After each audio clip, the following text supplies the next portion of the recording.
అతి తక్కువ బడ్జెట్తో మీ పర్సనల్ ఇంటర్వ్యూస్ మరియు వ్యాపార ప్రకటనల కొరకు ఈ నంబర్ని సంప్రదించండి.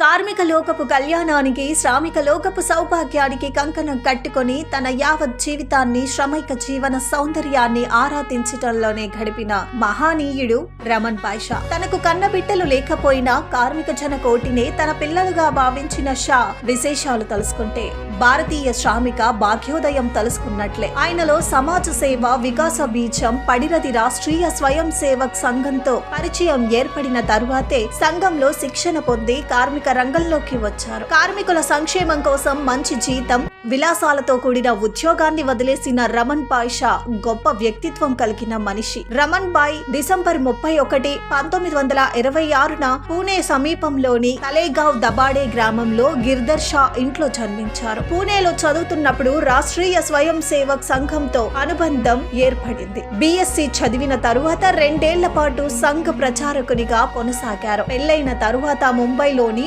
ఒక ప్రసిద్ధ రబ్బరు పరిశ్రమల్లో ఉద్యోగం చేసి అప్పుడే జాతీయ కార్మిక సంఘాన్ని స్థాపించారు. ఈ యూనియన్ త్వరలోనే ప్రజా ఆదరణ పొందింది. 1955లో రాష్ట్రీయ స్వయం సేవక్ సంఘం ప్రణాళిక ప్రకారం భోపాల్లో భారతీయ మజ్దూర్ సంఘం స్థాపించారు. ఈ పని కోసం శ్రీ దత్తోపంత్ తెంగడిని నియమించారు. ఆయనే షాకు ఆ బాధ్యతలు అప్పగించారు. రమణ్ బాయ్ సంతోషంగా తన ఉద్యోగాన్ని వదిలి భారతీయ మజ్దూర్ సంఘ్ అంకితమయ్యాడు. తన భార్య పన్నాబెన్ బాధపడకుండా తన బావ విపన్ను తన ఇంట్లో ఉంచుకున్నాడు. 1960లో గృహ ఆస్తుల విభజన ద్వారా రమణ్ బాయ్ భారీ మొత్తాన్ని అందుకున్నారు. అయితే అవన్నీ కార్మిక సంఘానికి ఇచ్చారు. రమణ్ బాయ్ ఎల్లప్పుడూ కార్మికుల సంక్షేమం కోసం పోరాడారు. ఆగస్టు 20, 1966న ముంబై బంద్ కు నాయకత్వం వహించినప్పుడు అతను చాలా కీర్తిని పొందాడు. 1972లో అతను వేలాది మంది శ్రామిక మహిళలతో కార్మిక సంఘం 3వ అఖిల భారత సమావేశానికి నాయకత్వం వహించారు. అతను 1993 నుండి 2002 వరకు